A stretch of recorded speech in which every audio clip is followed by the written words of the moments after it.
You're listening to the audio-only version of Cocktails with Cav, the popular video cast streamed live only on X. Follow us here on Spotify or on X at Cav Literature. Oh, how's everybody doing this Monday? I hope everybody had a glorious weekend. I know I did. Played a little music with the band. Had some parades to go to. Mardi Gras season is in full swing in New Orleans, and that is the greatest free show on earth. Incredibly good time. Well, you know I have a good time. That's for sure. Little quick housekeeping, please check out our merch page. QR code take you straight to it. It has a lot of great swag. Great way to support the show and get yourself some great items in the process. And as always, we'll have our QR code take you straight to our tip function. We'd love to have your support. Please consider it. Cheap cup of coffee is all it costs to help us keep bringing you great indie authors, entertainers, and artists. And as always, please follow us, repost the shows, like us. That way more people can get to see and know all of these great indie creators that we have on the show. And of course, hit the notification bell on my profile. That way you never miss a show. Great episodes of Cocktails with Cav. And also, I don't know if anybody noticed, but I did activate the tip function at the top of my profile. So if you're feeling froggy, go ahead and jump in and Venmo me at the tip function there. Oh, well, enough of all of that. Please, grab yourself a cocktail. Sit back, relax, and join me in welcoming and getting to know the incredibly lovely and multi-talented Lisa Haden. Oh, Lisa, I'm so glad you agreed to come on the show. How are you doing over there across the pond? I'm good, thank you. How are you? Oh, I'm doing wonderfully now. I tell you, I feel like I know you from X with all your great gifts, and I feel like we're friends already, that's for sure. But I know I've been working on practicing where you're from, so I don't get it wrong. Because here we say Birmingham. We're just utterly American. but it's Birmingham. You're in Birmingham, England? That's right, yeah. I have to work on that for my audiobook narrations. Oh, well, Lisa, I tell you, I love you. You do all kinds of great work, which we'll talk about a little bit, of course. You have your alternative history trilogy that you're working on, as well as being a prolific singer and songwriter and just so talented and so wonderful a person. Get to know you on X. Why don't you tell the folks a little about yourself, because we love to get the creators to give away all their dirty secrets, Oh, how much time do you have? Whatever you take. I love X. We just have a free platform. Well, my name's Lisa Haden. Some people may know me as Lisa Thomas. I not long got divorced, so I changed my name back to my maiden name, which is Lisa Haden. People often wonder how to pronounce that. So it's you say it almost like it's got the Y in, but it doesn't have the Y in. So I live in Birmingham in the UK. I'm a single mom of 3 children. I've got 2 cats, so I'm a sucker for punishment. I'm an author. I have 1 book out already, and that's the first book in a trilogy. I'm also a singer-songwriter and a GIF-maker, which was purely accidental. It was never supposed to actually take off, but yeah, I'm a GIF-maker too.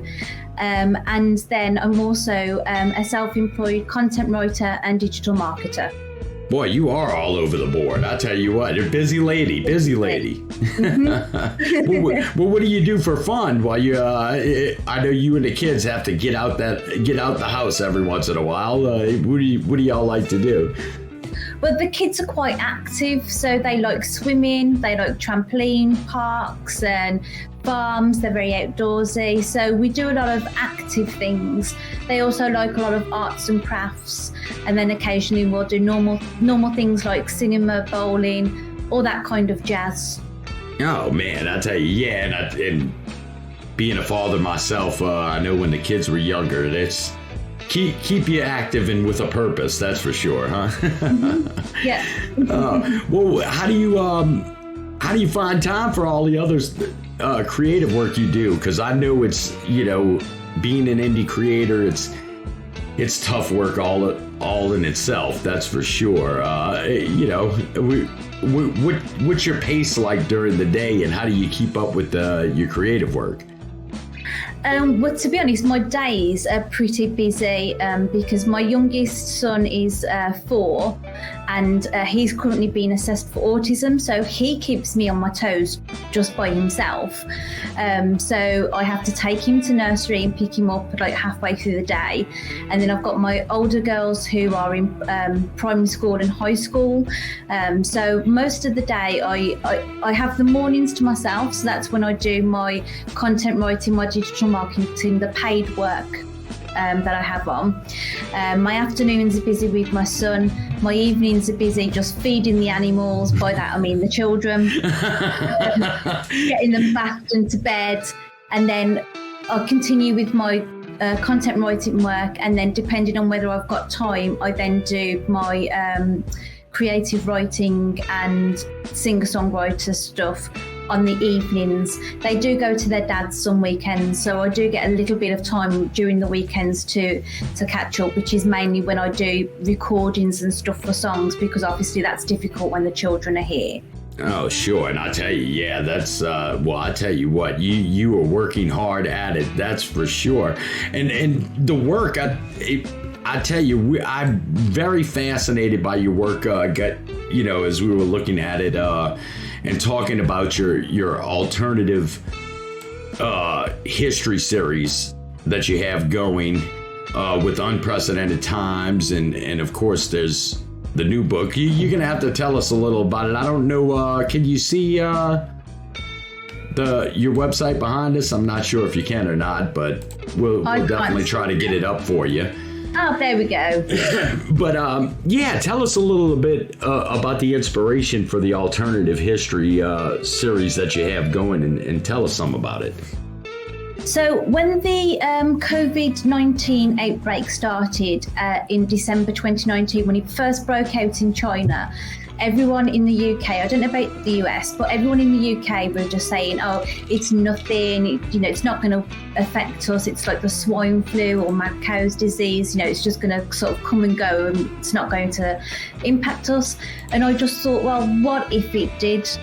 And then I had this idea that the whole world sort of came down with COVID, so it went around the world as it did. We all went into pandemic state, we all went into lockdown, and then that actually happened in real life. So the first part of the first book is actually quite close to real life, which is where the inspiration for the name Alternative History came from, because lots of people who've read the book have said actually it's quite scary because this is how it could have happened.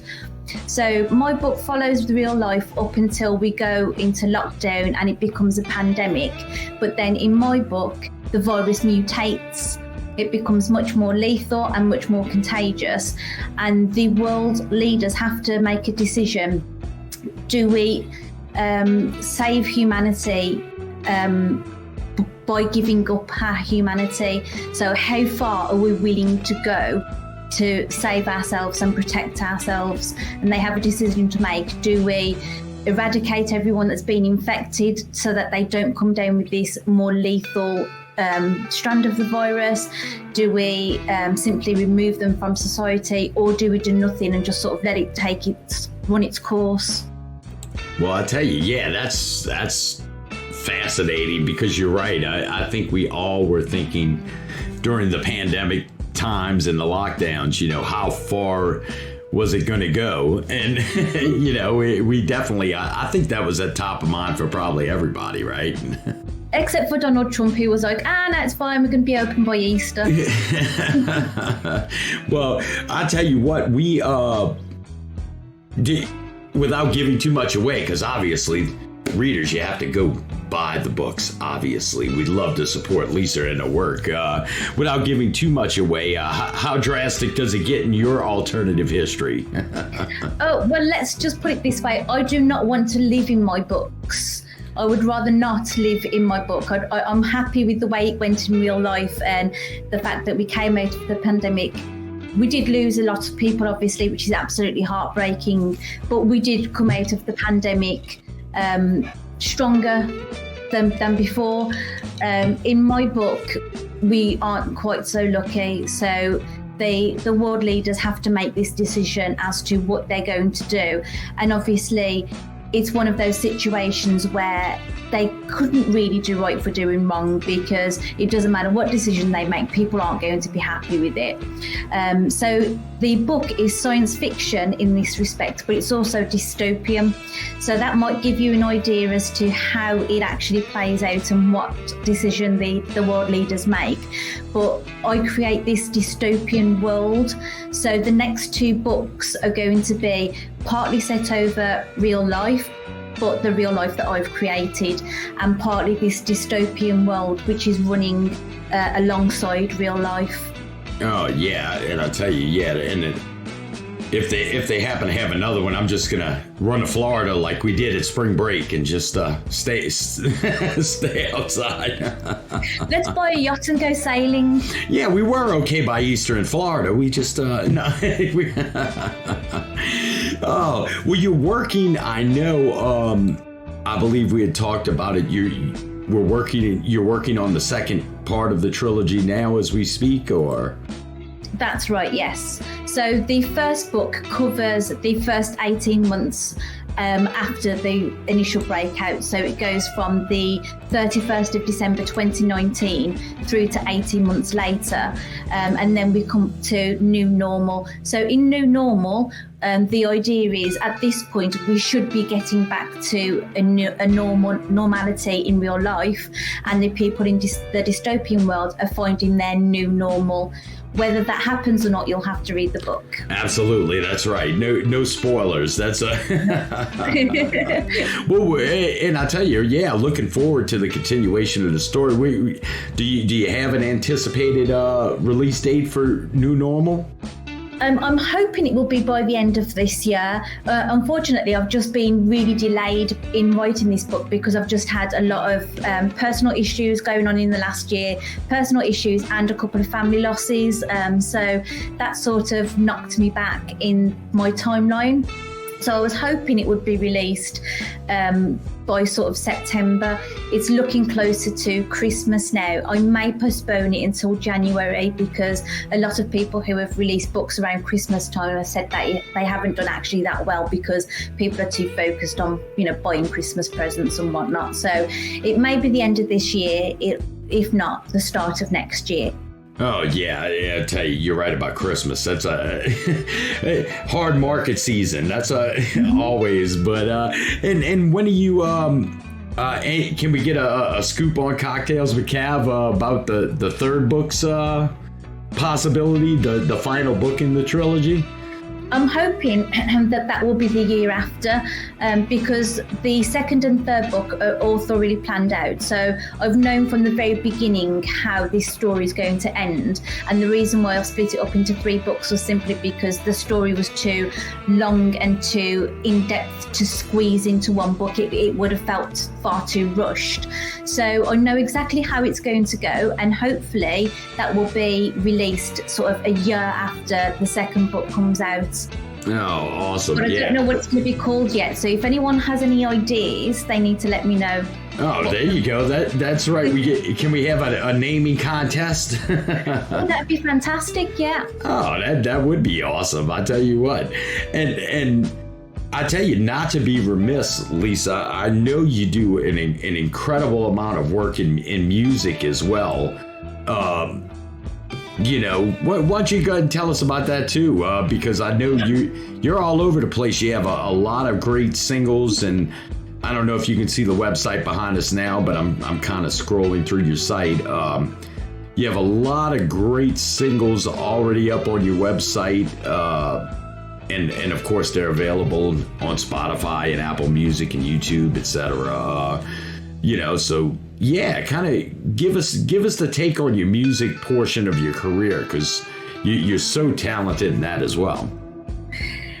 Well, I started playing instruments when I was a child. So I started singing lessons when I was, I think, 10 years old.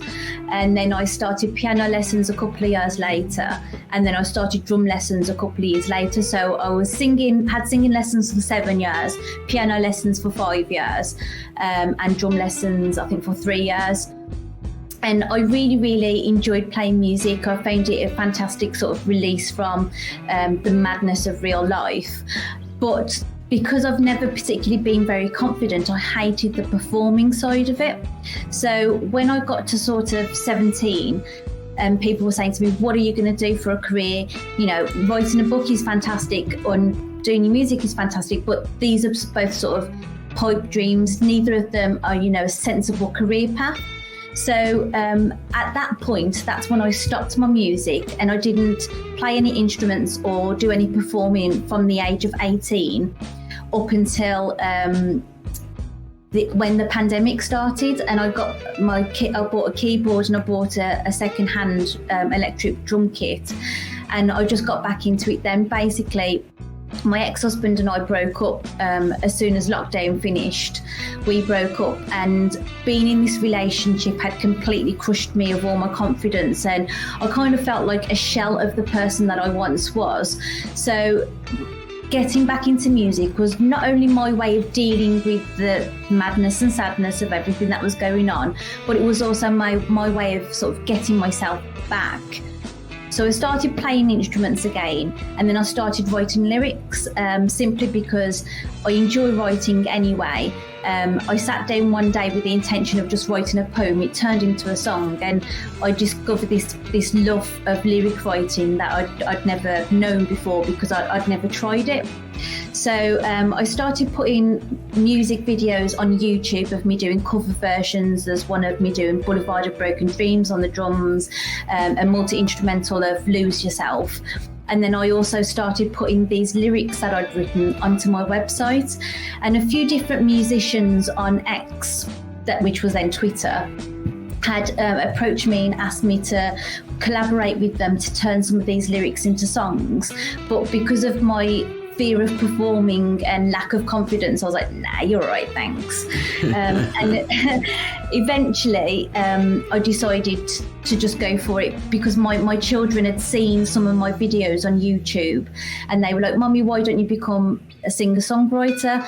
And they said it was something that they wanted to do, and asked if it was something I wanted to do. And I was like, no, I don't think I'm brave enough. And then they thought about it, and they went, actually, maybe we're not brave enough either. And I sort of saw my lack of confidence rubbing off on them, and thought, actually, you know what, I need to start stepping out that comfort zone.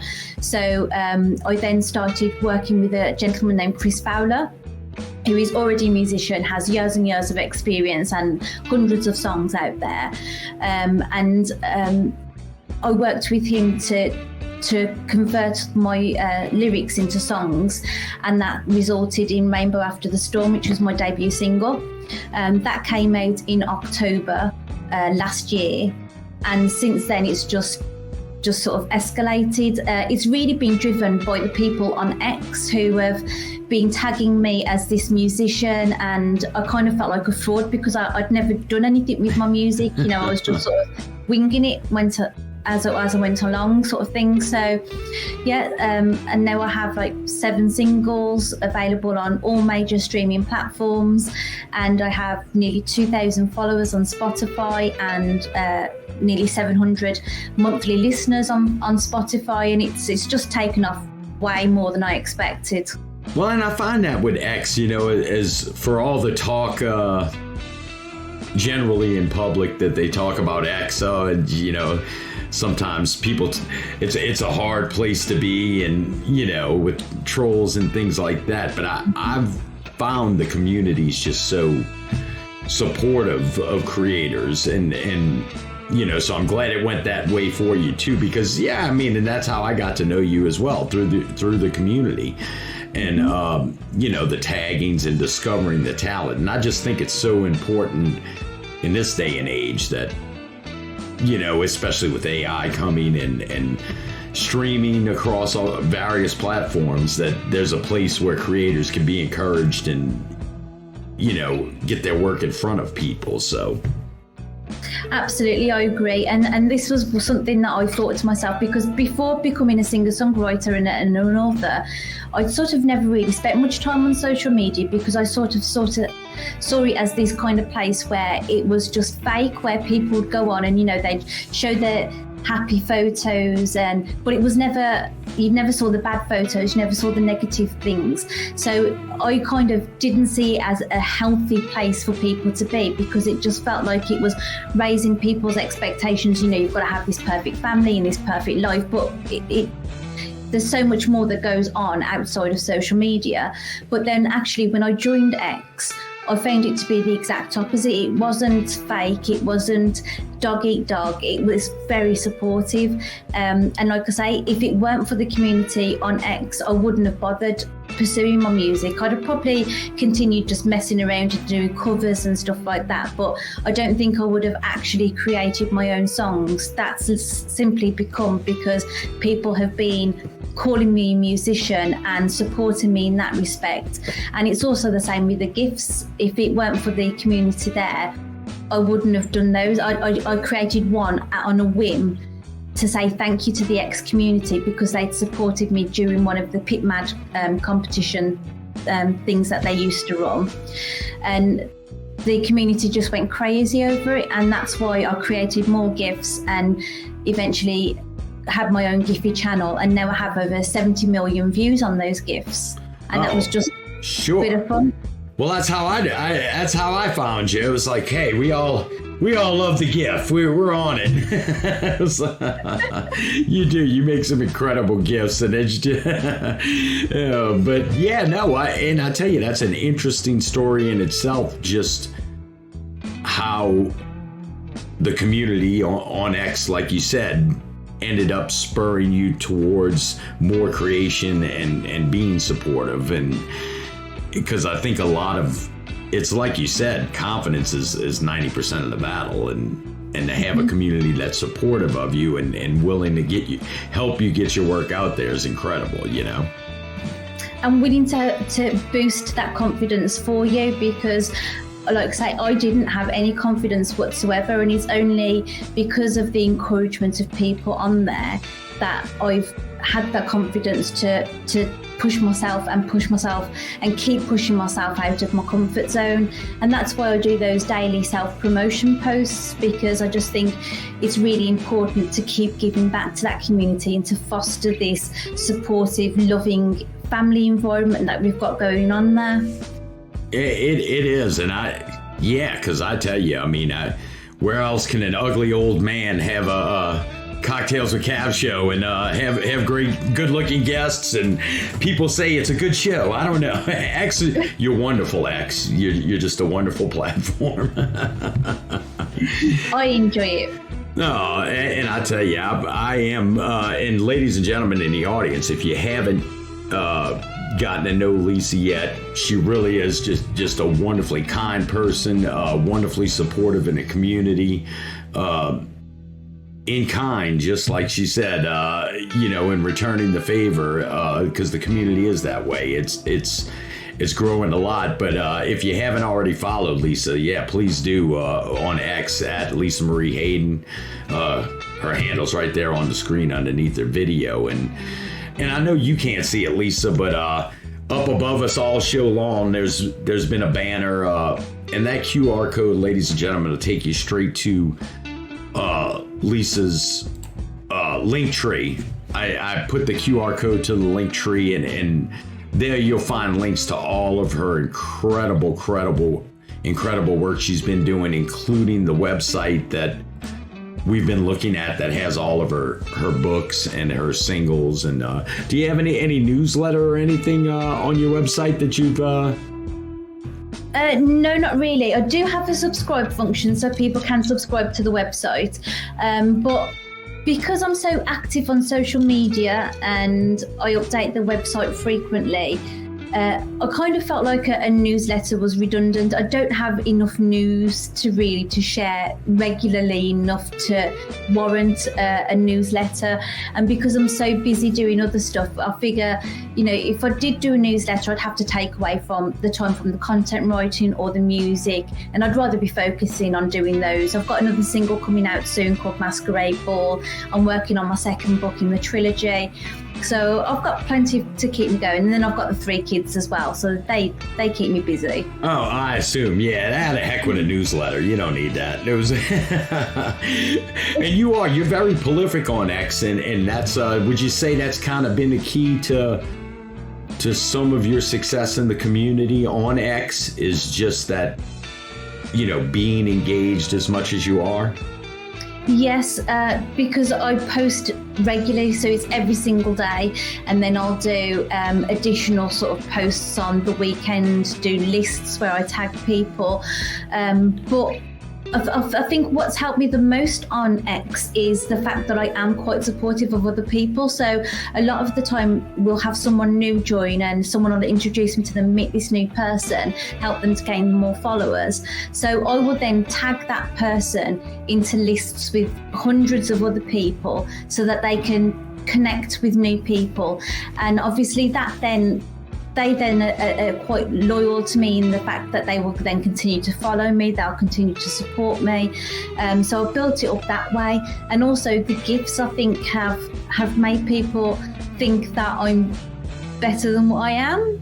Maybe, I don't know, maybe I'm dressing for the role I want or something with these GIFs, but I think people think that I'm sort of bigger than what I actually am because I've got these GIFs out there. So I think those have helped a lot.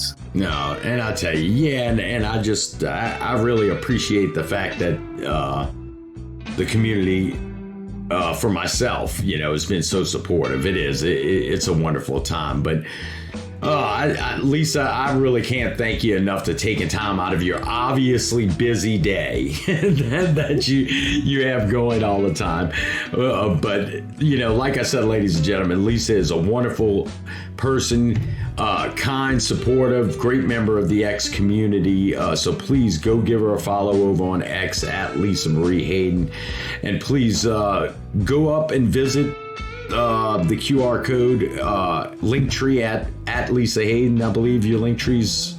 Mm-hmm. Yeah. And so please go visit her Linktree and check out all of her great work, and especially go check out all of her great work in the novel department, where she's got her alternative history trilogy and second book in the works on being released, and of course the first one already released, Unprecedented Times. So please go check that out as well, and that's available of course on your website, as well as